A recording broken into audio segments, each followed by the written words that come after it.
So hi and welcome to this another episode with me Arshi, where we talk about colleges and universities abroad. And in this video I'm going to talk about a very important topic which is being required by each and every students who are applying for the abroad education.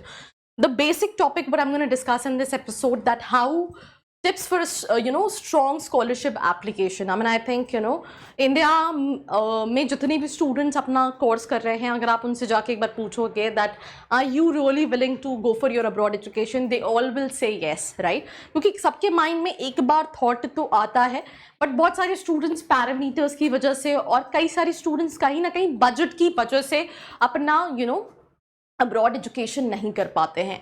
But due to this online trend, videos trends, आपके पास बहुत सारी information है related to scholarship. Students के पास information आने लगी कि आप स्कॉलरशिप्स के लिए अप्लाई कर सकते हो, राइट. तो आप जब स्कॉलरशिप के लिए अप्लाई कर रहे होते हो, there are so many scholarships, तो आप कैसे अपनी एप्लीकेशन को स्ट्रॉन्ग बना सकते हो सो दैट आपके लिए चांसेस बढ़ जाएं फॉर दैट स्पेसिफिक स्कॉलरशिप, वो हम डिस्कस करेंगे इस एपिसोड में. So let's get started.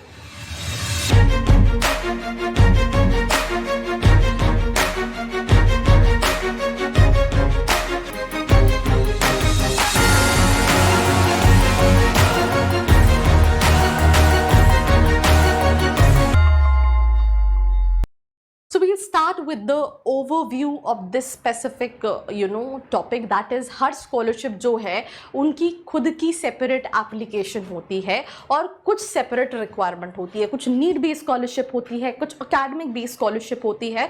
So every single scholarship have their own requirements, have their own application. ये इसमें कई सारी चीज़ें जैसे कवर लेटर, वीडियो और इंटरव्यू, ये सारी चीज़ें जो है वो इंक्लूड होती है. However almost all scholarship program will required a written application जहाँ पे आप अप्लाई कर रहे होते हैं. जैसे जब आप कॉलेजेस के लिए एप्लीकेशन फॉर्म, अपनी प्रोफाइल, अपना एक्सपीरियंस, सारी चीज़ें मेंशन करते हैं, स्टेटमेंट ऑफ पर्पस मेंशन करते हैं, उसी सेम तरह से स्कॉलरशिप के लिए भी आपको कहीं ना कहीं एप्लीकेशन तो जो है वो फिल करना पड़ता है. नाउ मैं कुछ ऐसी टिप्स आपको बताने वाली हूँ जो कि आपको हेल्प करेगी, और ये टिप्स वो स्टूडेंट्स की बताई हुई है जिन्होंने कहीं ना कहीं स्कॉलरशिप्स अवेल की है फॉर देयर अब्रॉड एजुकेशन. तो the first basic thing is basically research the scholarship.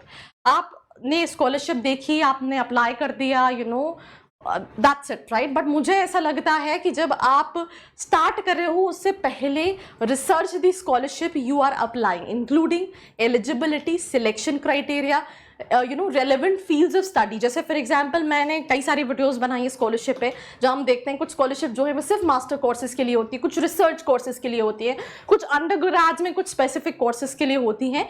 तो आपको ये देखना है कि आप किस कोर्स के लिए जा रहे हो, उसके लिए रेलेवेंट स्कॉलरशिप कौन सी है, उसकी क्या रिक्वायरमेंट है, क्या एलिजिबिलिटी है. तो पहले उस स्कॉलरशिप के बारे में आप रिसर्च करें, देन अप्लाई करें. इससे आपको हेल्प मिलेगी एक स्ट्रॉन्ग एप्लीकेशन के लिए, that you are the one of the best candidates, right. अगर आप उस स्कॉलरशिप के लिए आपका प्रोफाइल जो है वो मैच करता है, राइट. जो सेकेंड है that is writing the application, जो ऑलमोस्ट सारी ही स्कॉलरशिप के लिए कहीं ना कहीं लगता है. Start by making all the information you need. List आप एक बना के रखो, रेदर देन आपने लिखना स्टार्ट कर दिया फिर आपको लगे मैंने ये ऐड नहीं किया, मैंने ये ऐड नहीं किया. एक होता ना टू डू लिस्ट, तो आप पहले पॉइंट्स जो हैं, जो मेन पॉइंट्स हैं, वो आप लिस्ट आउट कर दो कि ये सारे पॉइंट्स हैं जो मुझे अपनी एप्लीकेशन में इंक्लूड करने हैं, और उन सारे पॉइंट्स को इंक्लूड करने की कोशिश करो one by one, right. And उसको भी रिपीट करने का कोई सेंस नहीं है. ये आपका educational background, work experience, extra curricular activities और रेलेवेंट स्किल्स को आप कहीं ना कहीं ऐड कर सकते हो, राइट. देन उसके बाद address the criteria. Selection criteria will be clearly outline and used to access your application. So address each one of them in your turn, right. You need to explain how you meet the criteria and more specific example to support your claims. You could also add supporting documents such as writing references, certificates and all these things. कुछ में letter of recommendations, बहुत सारे documents जो हैं वो आप कहीं ना कहीं सपोर्ट में लगा सकते हैं. जैसे कि फॉर एग्जांपल जब आप वीज़ा के लिए अप्लाई करते हैं तो एक बेसिक एप्लीकेशन के साथ साथ सपोर्ट में बहुत सारे documents just to verify all those information कहीं ना कहीं लगाते हैं. उसी तरह से जब आप स्कॉलरशिप के लिए अप्लाई कर रहे होते हैं देन ऑल्सो आपको सेम डॉक्यूमेंट्स को कहीं ना कहीं एडिशनल सपोर्ट में लगाना चाहिए. देन उसके बाद अगर हम बात करें state your case, ask your self, right, what makes you stand out. आप एक चीज समझो, आप भीड़ में हो एंड भीड़ में सभी लोगों ने स्कॉलरशिप्स के लिए अप्लाई किया है, तो वो एक चीज़ क्या है जिसकी वजह से आपके चांसेस काफ़ी ज़्यादा हो सकते हैं उस स्कॉलरशिप्स को पाने के। तो पहले तो वो reason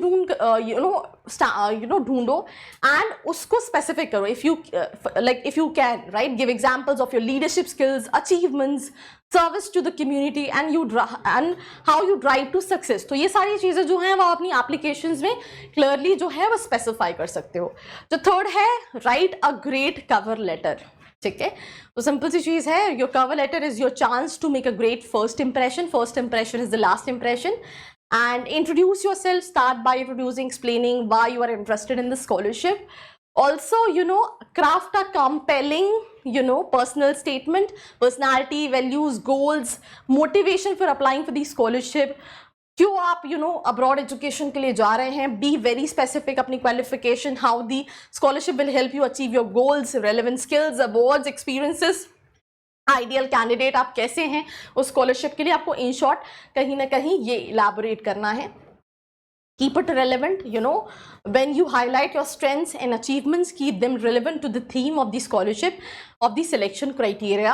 Then also, address your long-term goals, right? Outline scholarship would support your vision for the future. Are there people who want to help, can bring this knowledge back to your country and make an impact? तो ये भी आप दिखाओ कि आपका future का क्या गोल है, कैसे उस स्कॉलरशिप को मिलने के बाद आप इम्पैक्ट कर सकते हो।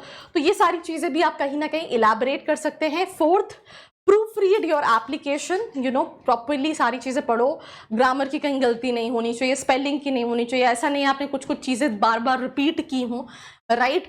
Use a grammar checker, right? Proofread your application carefully and then only you need to submit your application. Then submit your application on time, right? There are deadlines when it comes to all these applications who are there for scholarship. आप उनसे भी related जो भी specific information है उनको रखो and apply as earliest as you can. Let's say अगर कुछ चीज़ें रहती हैं ताकि आप उसको कहीं ना कहीं outcome कर सको। तो I think that's all about this episode. Do not forget to like, share and subscribe. I hope you like this video. For more such videos, keep watching our channel And do not forget to like, share and subscribe.